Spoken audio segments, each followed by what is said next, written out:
नमस्कार सांग मैंने आज रेसिपी हूँ चटपटा बारमजार रेसिपी। भिडटी आरंभ करने पूर्व आपण मानक गोटे अनुरोध आपण मैंने भिडटी को स्किप न करी शेष पर्यंत निश्चय देखु।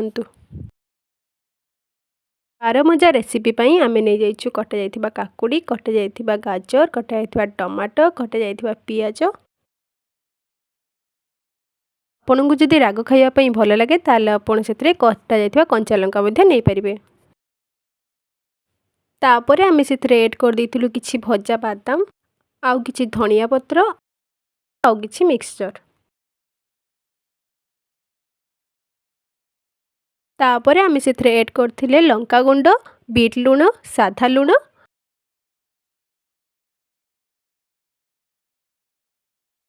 टमाटो सॉस आउ यही सब पकई सारिया परे आम लास्ट रे ऐड करथिले लेंबू। यापर यह सब को भल भाव में गोली सारा पर आमर प्रस्तुत हो गला चटपटा बारमजा। भिडियोटी भल लगी लाइक और शेयर करदे। आ चैनल रे नुआ थिले चैनल टी को आमर सब्सक्राइब करदे।